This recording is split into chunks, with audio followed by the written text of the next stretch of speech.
I wish I could say this kind of thing never happened to me, that it was just some rare, freak moment you read about online. But this is my life, and that morning I could feel it coming the second I walked into the lobby of Winston and Reed. It's not like I hadn't worked for this. I busted my ass, went to the best schools, outperformed people who'd never even heard the word struggle. And yet, walking through those glass doors, dressed sharp in a suit I couldn't afford until last year, I was just another face they didn't expect to see there. I nodded at security like I always do, badge front and center. Standard stuff, right? But today, Ellen was on duty. Yeah, that Ellen, the one who never even tried to hide her attitude. She looked me up and down, eyes narrowed, lips pursed, and asked, "Lost, are we? Intern orientations over there." I tried to laugh it off, told her my name, showed my badge, full employee credentials, nothing to question. But her face twisted up even tighter. "Those can be faked, you know," she said, way too loud, glancing at the people lining up for the elevators. I could feel them looking. Some smirked, some just looked away. I don't even know which felt worse. Ellen's voice went sharp. "Who's your supervisor? You can wait over there. Clients are arriving. Let's not make a scene."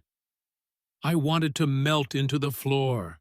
Instead, I tried to keep it together, calm, polite, and professional, everything my grandma ever taught me about surviving in places where I was never supposed to belong. I told her, again, I was expected on the 27th floor, that the managing partner herself had asked me to join the meeting. Didn't matter. She was already flagging Marco, the new security guy, waving him over like I was about to rob the place. "Could you make sure she doesn't wander?" she asked, and Marco actually looked apologetic. But he did it, because people like him and me, we don't get to argue. So there I was, standing by the cold marble wall, clutching my laptop bag, pretending I didn't notice the stares, the whispers, the way everyone just accepted this was normal.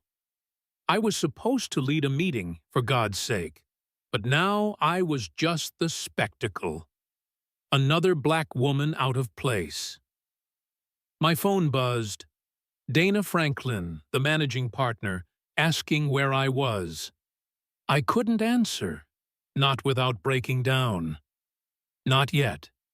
It took everything in me not to cry, not to throw something, not to just walk out.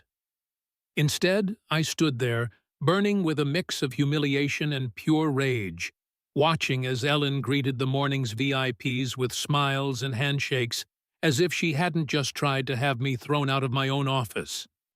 I kept telling myself, don't react, don't give them an excuse, but it just kept getting worse. 10 minutes pass, maybe 15. I lose track.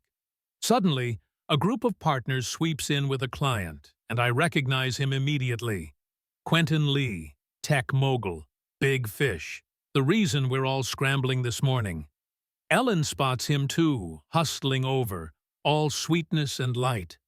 She blocks his view of me, turns up the charm, introduces herself like she's the face of the whole firm. Then Quentin glances past her, right at me. He pauses, frowns, and says, "Hey, aren't you Amaya? You ran the numbers on the Johnson file, right?" Ellen freezes, just for a second, but it's enough. She laughs, way too loud. "Oh, she's just shadowing for experience. Our senior attorneys will be here shortly." Now everyone's looking at me, and I want to disappear. Marco catches my eye. He mouths, "Sorry," so quietly I almost miss it. Something in me snaps. Maybe it's the way Quentin keeps watching, or the fact that Ellen's still blocking the elevator button like I'm invisible. I straighten my jacket, step forward, and, quiet but firm, say, "Mr. Lee, I'll see you in the boardroom in 5. If anyone's confused about my role, I suggest they call managing partner Franklin. For a second, you could have heard a pin drop. Ellen sputters, tries to say something, but it's too late. I walk right past her, head up, and Marco, God bless him, lets me through without a word. As I hit the elevator button, I shoot Dana a quick message. Held up in the lobby by Ellen, bringing Mr. Lee. She replies so fast, it's almost like she was waiting for it. Come to exec boardroom, now. I make it up there, heart pounding, every nerve on fire. The room is full, every partner, every associate, and Dana at the head of the table, eyes like ice.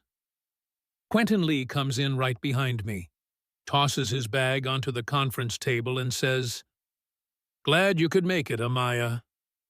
Dana stands, looks at me, then at Ellen, who just got called up, face white as a sheet. Dana's voice is cold, clear, and carries all the way to the glass doors. Before we start, I want to address what just happened downstairs. Ms. Brooks was detained and questioned in our lobby by our own staff. That is unacceptable. She turns to Ellen, who's already babbling about protocols and confusion, but Dana cuts her off. This is not the first complaint we've received about your conduct, Ellen, but this is the last. She looks at Marco, who nods, confirming everything. The room is silent. No one's backing Ellen up now. Quentin Lee leans in, voice calm but sharp. For what it's worth, if Amaya hadn't been here, I'd be meeting with another firm today. Dana's nod is almost imperceptible, but the message is clear.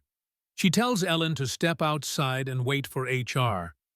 For a split second, Ellen looks like she might argue, but she sees the faces in the room, the client watching, and she just wilts.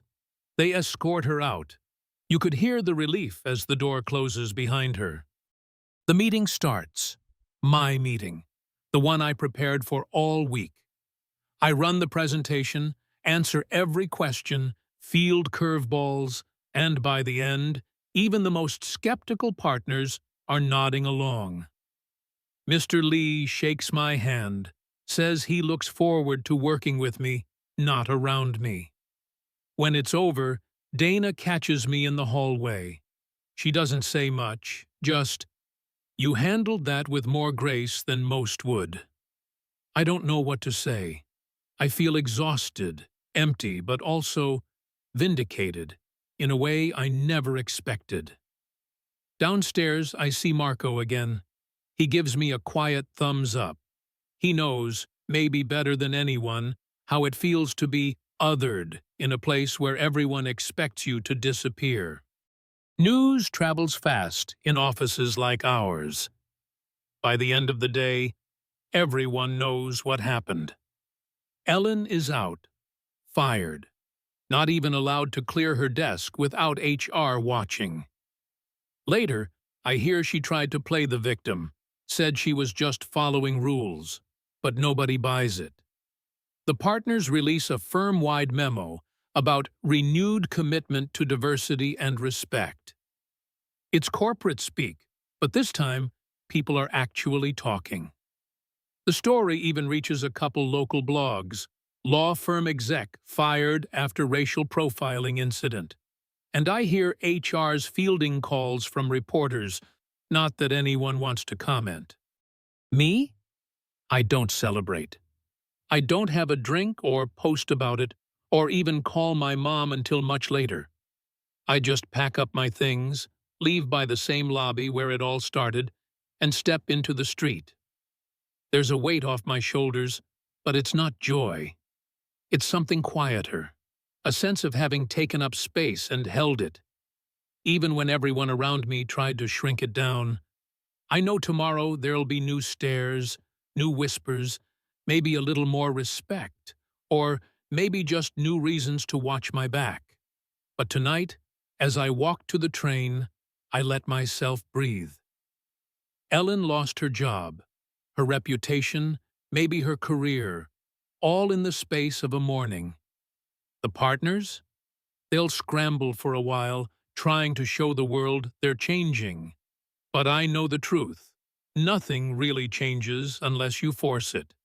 And sometimes, just standing your ground, refusing to move, is enough to start that. I'm not here to gloat. I'm not even sure I'm here to forgive. But I'm still here. And for once, that feels like a win.